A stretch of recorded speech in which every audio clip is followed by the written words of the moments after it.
বর্তমান বিশ্বে সমরাস্ত্র ক্রয় করে নিজ দেশের নিরাপত্তা নিশ্চিত করা প্রায় অসম্ভব।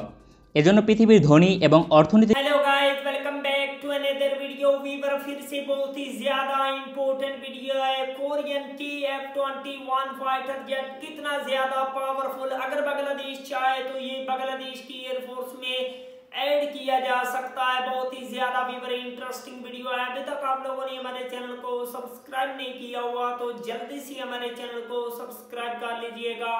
Without wasting the time video को स्टार्ट करते हैं।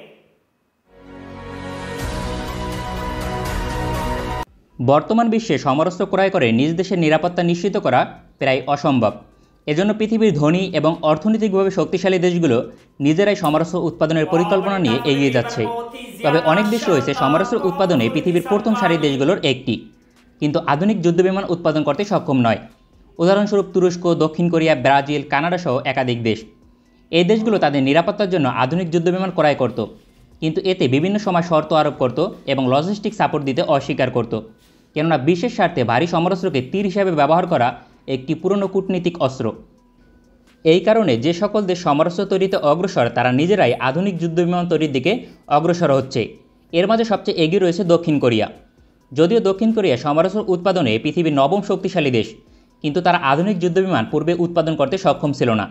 তাই সকল যুদ্ধবিমান মার্কিন যুক্তরাষ্ট্র থেকে ক্রয় করত।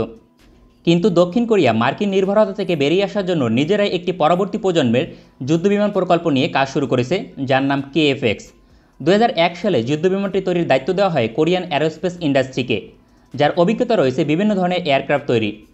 পরবর্তীতে 2010 সালে দক্ষিণ কোরিয়ার পরবর্তী প্রজন্মের যুদ্ধবিমান প্রকল্পে যোগদান করে ইন্দোনেশিয়া। যুদ্ধবিমানটি তৈরির জন্য রিসার্চ অ্যান্ড ডেভেলপমেন্টের 20% অর্থ ব্যয় করবে ইন্দোনেশিয়া।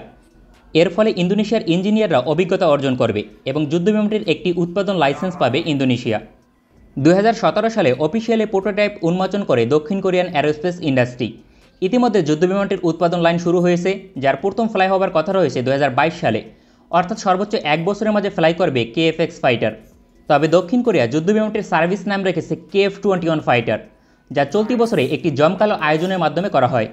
প্রাথমিকভাবে দক্ষিণ কোরিয়া KF-X ফাইটারকে পঞ্চম প্রজন্মের যুদ্ধবিমান হিসেবে তৈরি করতে চেয়েছিল।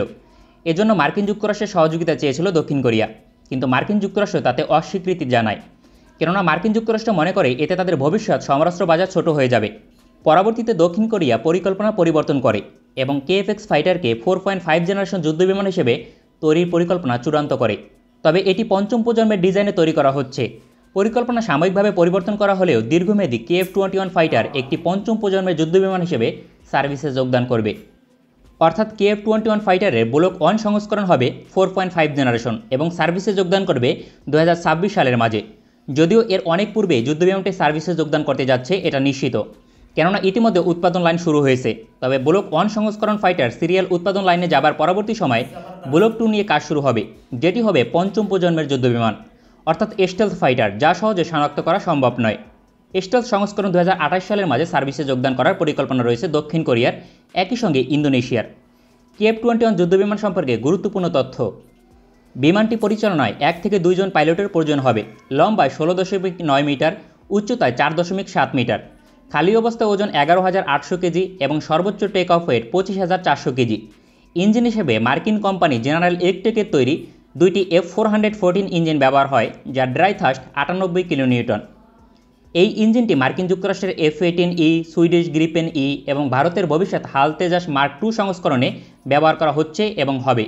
সর্বোচ্চ গতি হবে ম্যাক 1.8, অর্থাৎ এর গতি খুব বেশি নয়, তবে সুপার ক্রুজ করতে সক্ষম। যুদ্ধবিমানের কম্বাট রেঞ্জ হবে 2100 কিলোমিটার এবং ফেরি রেঞ্জ হবে 3000 কিলোমিটার প্রায়। এর থেকে প্রমাণিত হয় KF-21 ফাইটার একটি আদর্শ মাল্টিরোল কম্বাট এয়ারক্রাফট হিসেবে তৈরি হচ্ছে। আর্মামেন্ট বহনের জন্য 10টি হার্ড পয়েন্ট থাকবে, এর মাঝে 6টি উইং এরিয়ায় এবং 4টি বিমানের নিচের অংশে। যদি এটি পঞ্চম প্রজন্মের যুদ্ধবিমান সংস্করণ হয় তবে ইন্টারনাল 4টি হার্ড পয়েন্ট থাকবে স্টেলথ অবস্থায়। তবে মিসাইল এবং গোলাবারুদ হিসেবে দক্ষিণ কোরিয়া ব্যাপক এগিয়ে থাকবে KF-21 ফাইটার নিয়ে, কেননা এখানে ব্যবহার করা হবে MBDA কোম্পানির তৈরি meteor air two air missile, যেটি পৃথিবীর সবচেয়ে শক্তিশালী long range air two air missile. এছাড়াও ব্যবহার করা হবে AIM-120 long range air two air missile, যা পৃথিবীর দ্বিতীয় শক্তিশালী অবস্থানে রয়েছে। এবং শর্ট রেঞ্জের এয়ার টু এয়ার মিসাইল হিসেবে থাকবে IRIST, যা পৃথিবীর সর্বোচ্চ শক্তিশালী short range air two air missile. এর পাশাপাশি শর্ট রেঞ্জের জন্য AIM-9X মিসাইল থাকবে, যা পৃথিবীর তৃতীয় শক্তিশালী। সুতরাং এয়ার টু এয়ার মিশনের জন্য কতটা শক্তিশালী হবে দক্ষিণ কোরিয়ার KF-21 ফাইটার তা বলার অপেক্ষা রাখে না। ডিপ স্ট্রাইক মিশনের জন্য সারফেস মিসাইল হিসেবে থাকবে তারতুস KEPD-350 মিসাইল, যেটি পঞ্চম প্রজন্মের মিসাইল, যার রেঞ্জ 500 কিলোমিটার পর্যন্ত। তবে এর একটি রপ্তানি সংস্করণ তৈরির পরিকল্পনা রয়েছে। এছাড়াও AGM-65 মিসাইল থাকবে শর্ট রেঞ্জের জন্য 22 কিলোমিটার। এন্টিশিপ মিসাইল হিসেবে থাকবে AGM-84 হারপুন, যার রেঞ্জ সর্বোচ্চ 220 কিলোমিটার। তবে দক্ষিণ কোরিয়া যুদ্ধবিমানটি সকল ধরনের হাইটেক সমরাস্ত্র উৎপাদন শুরু করেছে নিজেরাই, অর্থাৎ শর্ট রেঞ্জ, মিডিয়াম রেঞ্জ এবং লং রেঞ্জের এয়ার টু এয়ার মিসাইল নিজেরাই তৈরি করবে এবং গ্রাউন্ড অ্যাটাকের জন্য স্টেলথ লং রেঞ্জের ক্রুজ মিসাইল। वाह वंडरफुल वीवर, बहुत ही ज्यादा शानदार पावरफुल किस्म का ये कोरिया का KF-21 फाइटर जेट है और डेफिनेटली बांग्लादेश चाहेगा इस किस्म के फाइटर जेट को अपनी फिजाइया का हिस्सा बनाया जा सके, क्योंकि जस्ट बांग्लादेश की एयरफोर्स को 4th 5th जनरेशन के जदीद मॉडर्न किस्म के फाइटर जेट की ही नीड है। बाकी बांग्लादेश की जो एयरफोर्स है वो प्रोफेशनल है। आई होप बांग्लादेश जो है वो बहुत जल्दी अपनी फिजाइया में जदीद मॉडर्न किस्म के हेलीकॉप्टर, फाइटर जेट, इस किस्म के वेपन को ऐड किया जाए। अगर आप लोगों को मजीद इन्फॉर्मेटिव वीडियो देखनी है जल्दी से हमारे चैनल को सब्सक्राइब कर लीजिएगा। मिलते हैं आपसे नेक्स्ट वीडियो में इंशाल्लाह, तब तक के लिए अल्लाह हाफिज।